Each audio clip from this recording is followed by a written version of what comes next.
Good morning friend, जय जगन्नाथ। चलिए इस वीडियो में हम डिस्कस करेंगे जीके की। आज की जीके की फटाफट सीरीज में मोस्ट इम्पोर्टेंट क्वेश्चन को डिस्कस करेंगे। बहुत ही इम्पोर्टेंट क्वेश्चन को इस वीडियो में हमने डिस्कस करेंगे। साइंस के जीके और साइंस के बारे में हमने डिस्कस करेंगे, मतलब इवोल्यूशन थ्योरी के बारे में हमने इस वीडियो में डिस्कस करेंगे एमसीक्यू फॉर्मेट में। वीडियो को एंड तक देखना, स्किप मत करना। वीडियो का स्पीड बढ़ा लेना पर स्किप मत करना। बहुत ही इंपॉर्टेंट क्वेश्चन को इस वीडियो से सीख के जाओगे। ध्यान से सुनना, यहाँ जितना भी क्वेश्चन है मोस्ट इम्पोर्टेंट क्वेश्चन है। मोस्ट इम्पोर्टेंट क्वेश्चन को यहाँ डिस्कस की जाएगी। सो चलिए देख लेंगे। यह है आज की पहला question number 1। Survival of the fittest was used by. ये वेरी इंपॉर्टेंट क्वेश्चन है, ध्यान से सुनना।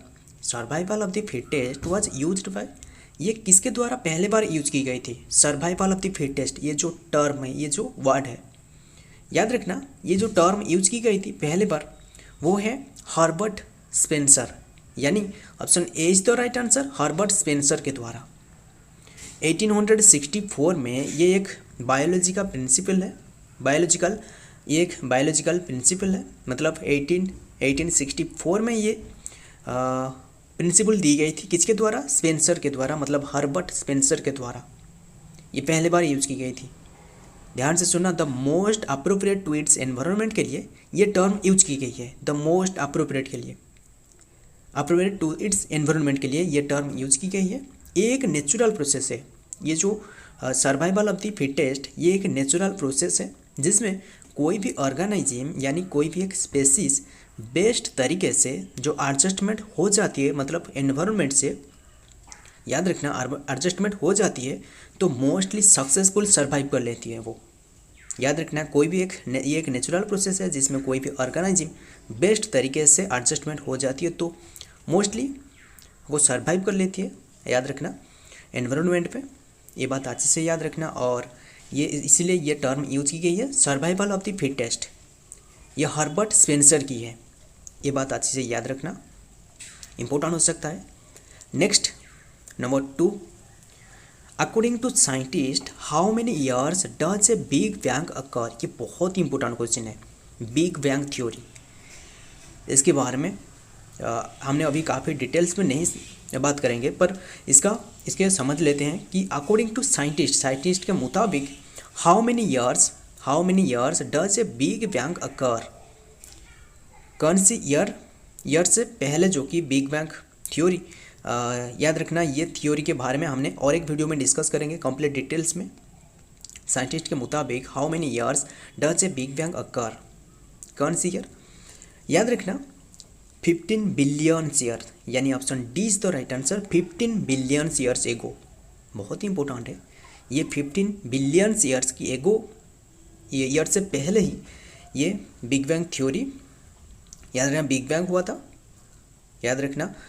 और एक्चुअली में ये 15 बिलियन ईयर नहीं, ये जो साइंटिस्ट ने जो प्रूफ दी है वो है, याद रखना, 13.8 बिलियन। ये बात अच्छे से याद रखना, एक्चुअली में 13.8 बिलियन की है। याद रखना ये ऑप्शन में से option D is the right answer, जो कि 15 बिलियन ईयर्स एगो। और ये बात भी अच्छे से याद रखना, 1 बिलियन मतलब क्या है? वो है 1 बिलियन का मतलब है वो है 100 करोड़। ये बात अच्छे से याद रखना। और 1 मिलियन का मतलब है 10 लाख। नेक्स्ट नंबर 3, ये बहुत ही इंपॉर्टेंट क्वेश्चन है, ध्यान से सुनना। Russian scientist who propose the theory of origin of life was. Russian scientist ने जो कि डेवलप की है, propose the theory of origin of life was, वो कौन थे? कौन से रशियन साइंटिस्ट है? याद रखना option C is the right answer, Oparin और हल्डिन। याद रखना ऑपरिन और हल्डिन ने, जो कि ये दोनों ने, यानी option B and C is the right answer, यानी option D is the right answer. याद रखना उनके हिसाब से लाइफ तभी संभव हुए जब एटमॉस्फेयर में, ध्यान से सुनना, ये जो थ्योरी में ऐसा ही मैंने शॉर्टली आपको बता दे रहा हूँ। उनके हिसाब से लाइफ तभी संभव हुआ जब एटमॉस्फेयर में H2 हाइड्रोजन, H2O वाटर है, NH3 अमोनिया, CH4 मीथेन, याद रखना, और CO2 कार्बन डाइऑक्साइड रिड्यूस होने लगे, तभी याद रखना लाइफ शुरू होने लगा।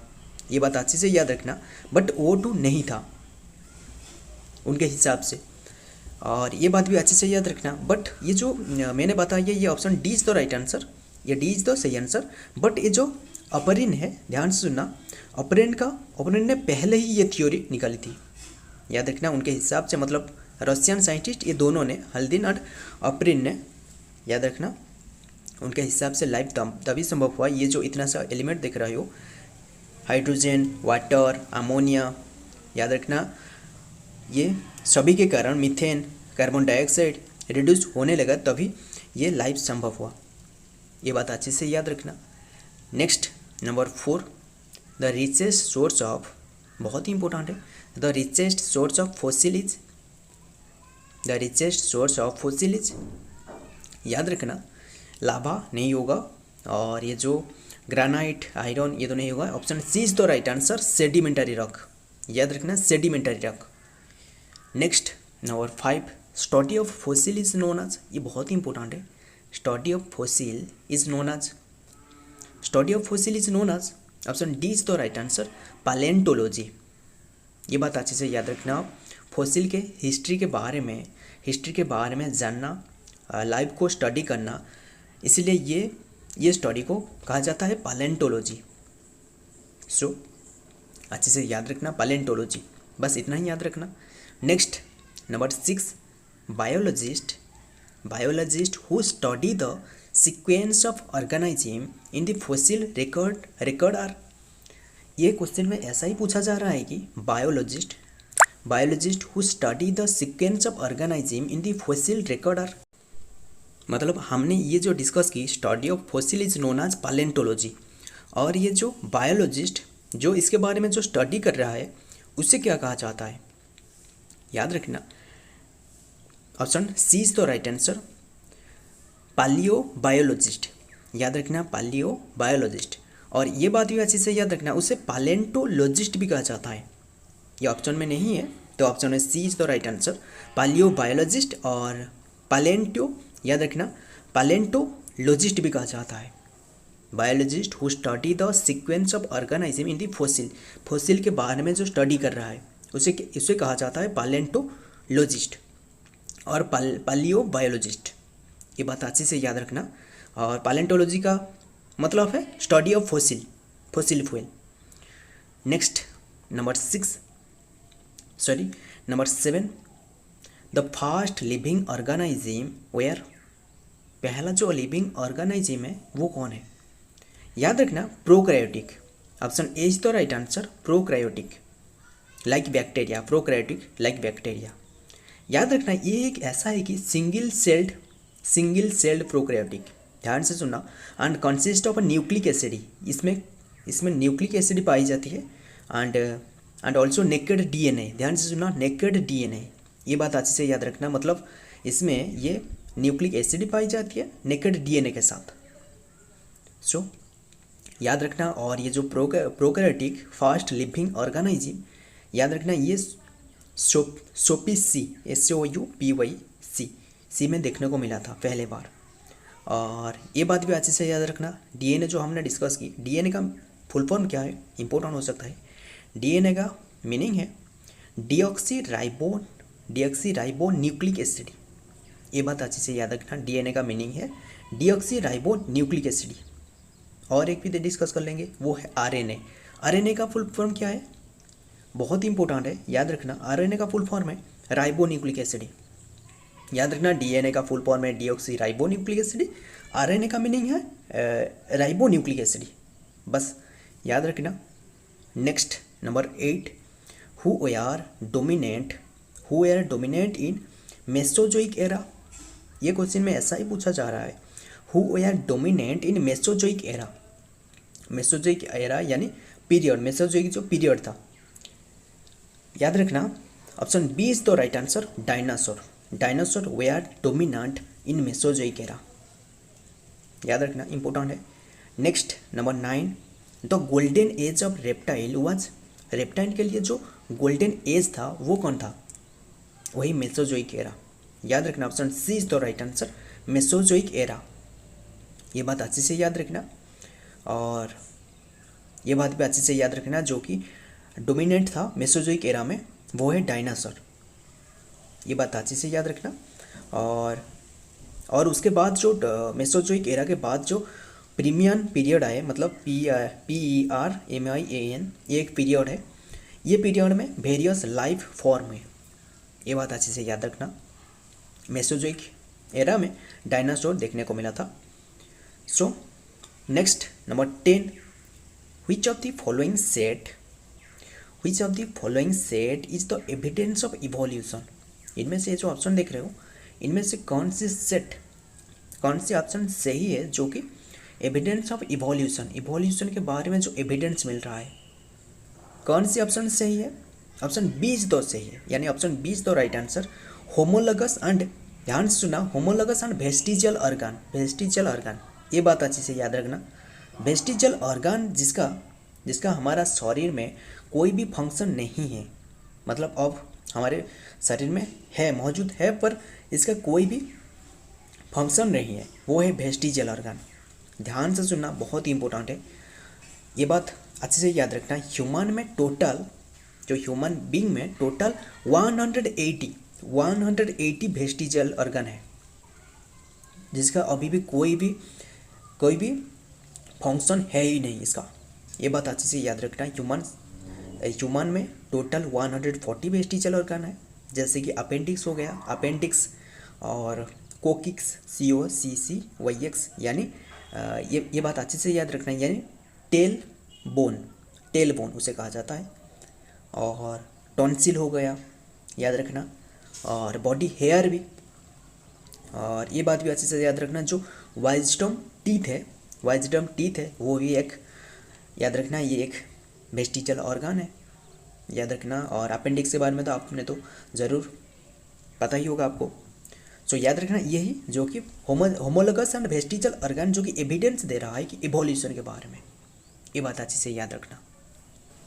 Next number 11, the earliest animal to have been domesticated by man, most likely the, याद रखना, द अर्लीस्ट एनिमल, कौन सी अर्लीस्ट एनिमल है वो? तो याद रखना, option C is the right answer, dog is the earliest animal to have been domesticated by man, most likely. Next number 12, the book name, उसका name है नेम्ड फिलोसॉफिक जूलॉजिक, याद रखना, फिलोसॉफिक जूलॉजिक, ये एक बुक है, was published in 1809 में ये publish की गई थी। एंड वाज रिटेन बाय, ये किसके द्वारा लिखा गया है? बहुत ही इंपॉर्टेंट बुक है, ध्यान से सुनना। ये बुक में ऐसा ही लिखा गया है कि पेंगुइन के बारे में, याद रखना, ये कई सारे एविडेंस भी दे रहा है जो इवोल्यूशन के बारे में। The books named philosophy zoologique was published in 1809 and was written by, ये लिखा गया है, option C is the right answer, Lamarck, याद रखना, ये लामार्क के द्वारा लिखा गया है। ध्यान से सुनना, बहुत ही इंपॉर्टेंट है, ये बुक जो फिलोसॉफिक जूलॉजी, ये लिखा गया है लामार्क के द्वारा। Next question number 14, penguin is a bird, ध्यान से सुनना, पेंगुइन इज ए बर्ड, ये बहुत ही इंपॉर्टेंट है, that lost the use of its wings by not flying, such a statement would express the views of, ये जो स्टेटमेंट किसके द्वारा दी गई है? याद रखना, penguin is a bird that lost the use of its wings by not flying, such a statement would express the views of Lamarck. अभी हमने डिस्कस की इसके बारे में, लामार्क के बारे में, जो कि एक बुक लिखी है, कौन सी बुक अभी हमने डिस्कस की थी? फिलोसॉफिक जूलॉजिक, याद रखना, फिलोसॉफिक जूलॉजिक, ये बुक उन्होंने लिखी है, लामार्क ने। और उन्होंने ऐसा ही एक थ्योरी दी है कि penguin is a bird that lost the use of its wing by not flying, याद रखना, ये स्टेटमेंट उन्हीं की है, याद रखना, यानी option A is the right answer, Lamarck theory में उनके, याद रखना, जो पेंगुइन है उनके विंग्स को डिसयूज, मतलब यूज नहीं करने से, जो कि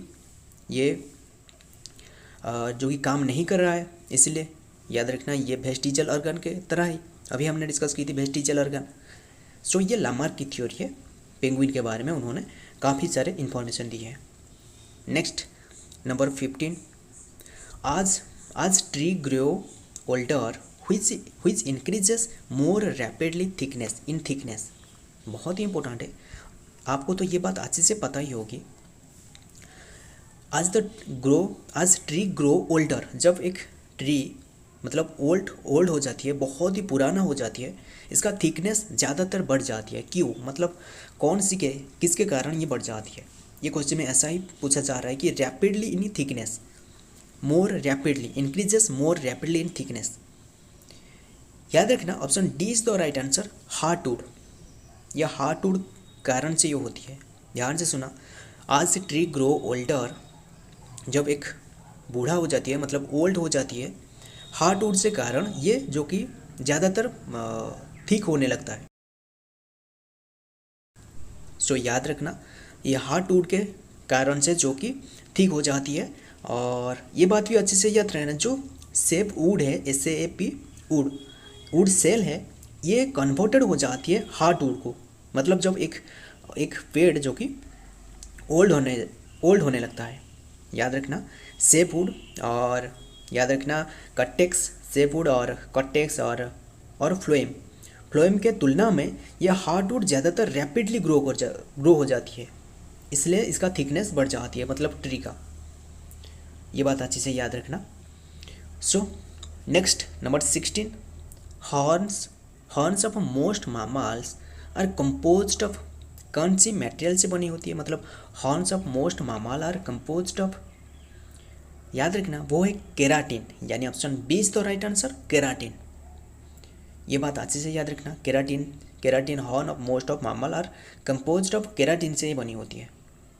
सो याद रखना, और जो मामल है, याद रखना मामल का जो फिंगर का नेल और टो का नेल है, याद रखना फिंगर और टो का जो नेल है, मेड ऑफ याद रखना अल्फा केराटिन, ये बनी होती है अल्फा केराटिन से। ये बात अच्छे से याद रखना। आपकी जो नाखून है, याद रखना ये बनी होती है मतलब अल्फा केराटिन से, और ये जो हॉर्न है ये है केराटिन। ये बात अच्छे से याद रखना। और नाखून में भी पाई जाती है, पॉलीमर भी पाई जाती है। याद रखना, इंपॉर्टेंट हो सकता है। सो हमने ये जितना भी क्वेश्चन डिस्कस कर रहा हूँ, ये सभी को याद रखना। जितना भी साइंस के इम्पोर्टेंट क्वेश्चन है उसी को सिलेक्ट करके मैंने आपको प्रोवाइड कर रहा हूँ। याद रखना, ये सिर्फ और सिर्फ इम्पोर्टेंट क्वेश्चन है। सो याद रखना, ये जो कि केराटिन से बनी होती है, मतलब ये बनी होती है हॉर्न, और जो नाखून है वो है अल्फा केराटिन। ये बात अच्छे से याद रखना। और हमारा सभी जो फिंगर का नाम भी याद रखना। ये मैं ड्रा कर रहा हूँ, याद रखना ये है थंब फिंगर। याद रखना ये है थंब फिंगर, और ये है इंडेक्स फिंगर, इंडेक्स। और ये जो बीच में रहे, मिडिल में रहे, वो है मिडिल फिंगर। याद रखना। और ये जो मिडिल के साइड में रहे, ये है रिंग फिंगर। और सबसे जो छोटा सा वो है लिटिल फिंगर, ये है लिटिल फिंगर। और उससे भी पिंकी, रिंकी, ऐसे भी नाम से जाना जाता है।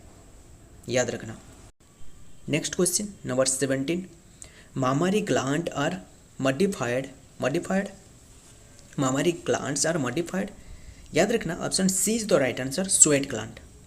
याद रखना इसका मेन फंक्शन है जो कि मामारी ग्लैंड और मिल्क प्रोडक्ट्स प्रोड्यूसिंग ग्लैंड।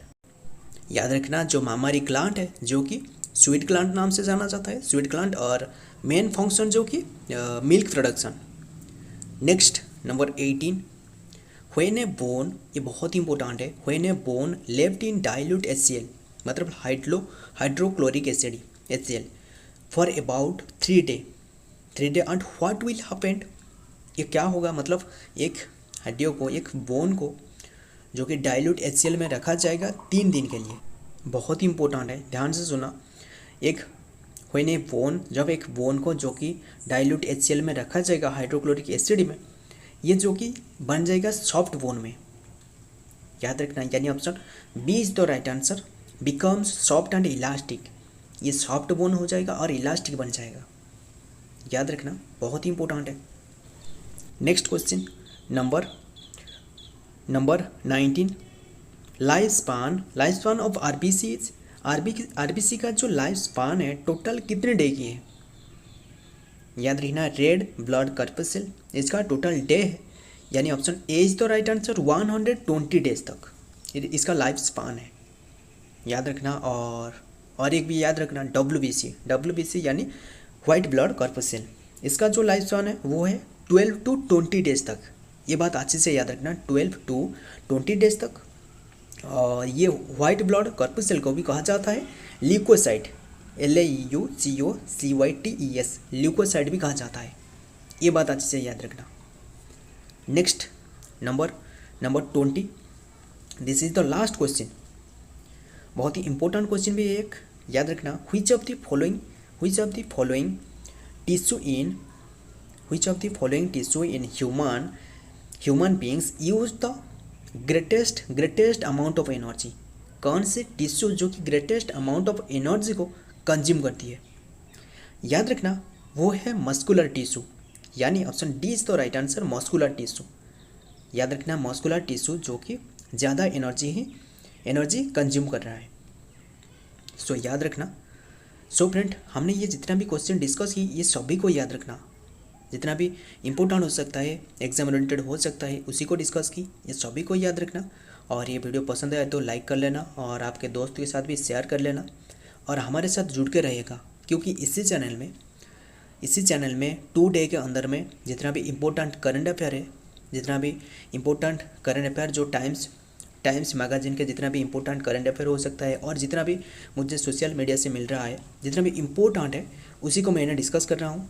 याद रखना जितना भी करंट अफेयर को 2 डे के अंदर और सिर्फ सिलेक्टेड क्वेश्चन को डिस्कस की जा रहा है, मतलब जो एग्जाम ओरिएंटेड नहीं है उसको डिस्कस नहीं की जा रहा है, जितना भी एग्जाम ओरिएंटेड है उसी को डिस्कस की जा रहा है और इम्पोर्टेंट जीके को भी डिस्कस की जा रहा है। सो हमारे साथ जुड़ के रहिएगा और हमारे टेलीग्राम चैनल भी एक मौजूद है, नीचे इसका डिस्क्रिप्शन है, इसमें ज्वाइन हो जाना, आपको फ्री में PDF मिल सकता है। सो कोई भी इन्फॉर्मेशन भी वहाँ प्रोवाइड की जाती है। सो मिलता हूँ और एक ऐसा ही इम्पोर्टेंट जीके के साथ, इम्पोर्टेंट डेली करंट अफेयर के साथ। तब तक के लिए जय हिंद, जय जगन्नाथ।